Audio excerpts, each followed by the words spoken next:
Euh, on peut le parler maintenant avec un peu plus de liberté.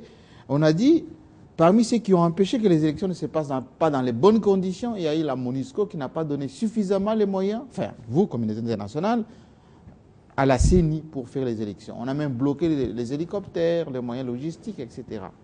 Est-ce que maintenant, avec recul, vous pouvez dire c'était volontaire ou pas volontaire?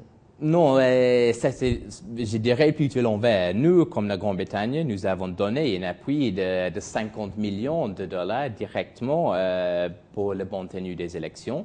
La MONUSCO a donné un appui logistique de 200 millions de dollars. Donc, je pense que la contribution de la communauté internationale était très importante et était essentielle pour le bon déroulement des élections. Mais c'est absolument vrai et c'est très important que c'était le gouvernement congolais qui a fait la contribution la plus importante. Et ça, c'était une avance très significative depuis 2006, où ça a été plutôt géré et financé par la communauté internationale. En 2006, c'était de plus en plus financé et géré par les Congolais. Question directe, est-ce que vous pensez que de 2006 à 2011, il y a recul ou avancement ou, on va dire, évolution en matière de démocratie au Congo? Je pense que dans le sens que les élections ont été gérées par les Congolais, ça c'est une avance importante. Il y avait des problèmes, comme j'ai dit, surtout avec la compilation des résultats. Et comme j'ai dit, c'est très important que ces leçons sont apprises pour recrédibiliser le processus. Monsieur l'ambassadeur, vous êtes au Congo en très bons termes, vous êtes très apprécié notamment par les officiels congolais. Mais pourquoi c'est seulement chez vous à Londres où on frappe les Congolais, notamment les officiels? On a connu des problèmes, bien sûr, surtout un attentat contre la résidence de l'ambassadeur. Oui, Kikaya, oui. Exact, et j'ai parlé avec lui une nuit après parce que j'étais très inquiet. Je lui connais, je connais sa famille, là, c'était très choquant. Mais je pense que ça, c'était un cas exceptionnel. La grande majorité des Congolais qui visitent mon pays ont une visite en toute sécurité. Et par exemple, la délégation congolaise pour les Jeux olympiques m'ont dit qu'ils ont passé la visite en toute sécurité. Mais est-ce que la Grande-Bretagne ne protège pas, ne laisse pas faire certains Congolais qui s'adonnent à des brutalités, notamment à l'égard de leurs compatriotes? Non, s'il y a des Congolais ou n'importe qui ne respectent pas... Et d'ailleurs, on dit qu'il y a parmi eux beaucoup plus de Britanniques, de Congolais d'origine congolaise, enfin de Britanniques d'origine congolaise qui s'adonnent à cela. Quel message vous avez pour eux? Parce qu'ils vous suivent. C'est que si quelqu'un ne respecte pas les lois de mon pays, ils seront sanctionnés. Point. Jusqu'à les sortir de Grande-Bretagne. Si c'est citoyen britannique, on ne peut pas exclure le propre citoyen. Oui. Mais si c'est quelqu'un de nationalité congolaise, et si on peut montrer que la présence est inacceptable en RDC, bien sûr, on va demander le départ. Parlons de climat des affaires au Congo, parce que vous avez dit tout à l'heure, vous faites partie des pays qui contribuent le plus au développement du Congo. Vous avez un volet coopération qui est très développé. Qu'est-ce que vous envisagez maintenant pour contribuer au développement du Congo? Bon, pour la question des climats des affaires, nous avons lancé un nouveau programme de 66 millions de dollars pour aider l'amélioration du climat des affaires. Et donc, nous sommes là pour donner un appui technique au gouvernement. Ce que m'encourage, c'est que le gouvernement a montré une volonté très, très claire d'améliorer le climat des affaires.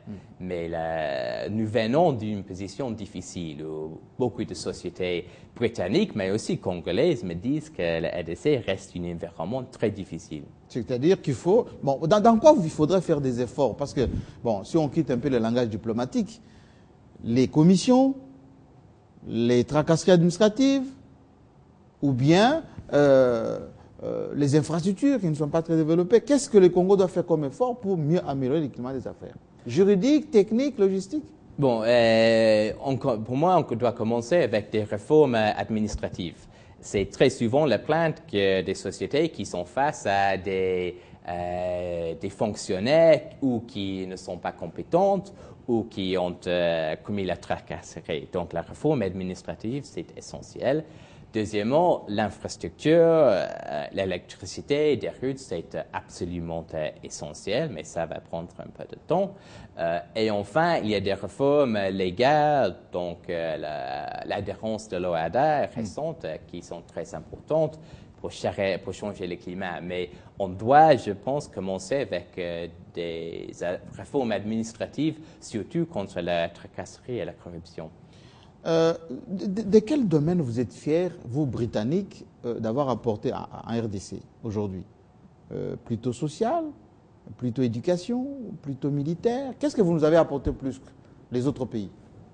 Bon, premièrement, les élections. Je suis très fier que nous étions le bailleur bilatéral le plus important. À la MONUSCO? Non, aux élections. Oui. Comme bailleur bilatéral, nous étions le bailleur bilatéral le plus important. Je suis fier de ça. Deuxièmement, nous avons un programme de réforme de la police nationale congolaise qui, pour moi, est énormément Avec le SEC? important. Avec UPOL un peu, UPOL. mais aussi bilatéralement. Oui. Notre objectif, c'est une police de proximité dans 3 provinces pilotes, le Sud Kivu, le Kasaï occidental et le Bas-Congo, pour assurer une police qui a la confiance de la population. Et ça, Une police républicaine. Exact. Oui. Et troisième domaine?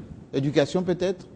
Éducation, nous n'avons pas été très actifs, mais l'appui humanitaire, nous avons été très actifs. Et la semaine passée, j'étais en Équateur, j'ai rencontré des réfugiés qui sont rentrés. Ça vous arrive d'aller à l'intérieur du pays quand même? Oui, j'ai visité presque tous les 11 provinces du pays. J'ai visité tous les 11, mais j'ai passé plus de temps dans 9 sur 11. Ça veut dire que vous connaissez les Congos profonds? On essaye de le visiter et je dois dire que le Congo profond, c'est une expérience extraordinaire. J'étais à Dongo et à Lebenge la semaine passée et c'est vraiment quelque chose d'extraordinaire. Il nous reste 2 minutes, monsieur l'ambassadeur. Est-ce qu'un ambassadeur qui est au Congo, il arrive de vivre avec les Congolais? Il y a combien de Congolais qui travaillent à l'ambassade de Grande-Bretagne d'abord? Nous, de Congolais, nous avons environ 70 à ce moment. 70 Congolais? Oui. Qui sont bien payés? Moi, j'espère qu'ils sont bien payés. Alors, la Grande-Bretagne, en fait, vous n'êtes pas francophone, mais la reine préside le Canada, on a le Québec et puis Canada aussi, qui fait partie de la francophonie. Est-ce que vous serez invité à la plénière pour représenter le Canada et la reine? Non, c'est le Canada et l'ambassadeur de Canada qui vont représenter la reine. L'ambassadeur de Canada aussi représente la reine dans un certain sens. Mais pour moi, bien sûr, je souhaite un grand succès au sommet de la francophonie. Et vous êtes fier d'être au Congo? Oui, absolument. Pour moi, c'est vraiment une expérience inoubliable. C'est un pays qui est très près à mon cœur maintenant. Merci beaucoup, c'est l'ambassadeur du Royaume-Uni en RDC. On espère qu'on a posé quasiment les questions que ceux qui nous ont suivis depuis ce matin, parce que nous avons annoncé votre arrivée sur ce plateau bien avant et ils nous ont transmis les quelques questions que nous avons posées. Merci d'être venu. Merci beaucoup. Et vous allez continuer à réagir si vous le désirez en répondant à l'ambassadeur, en lui transmettant des questions si vous le voulez bien dans quelques instants du journal. À très bientôt, avec le même plaisir.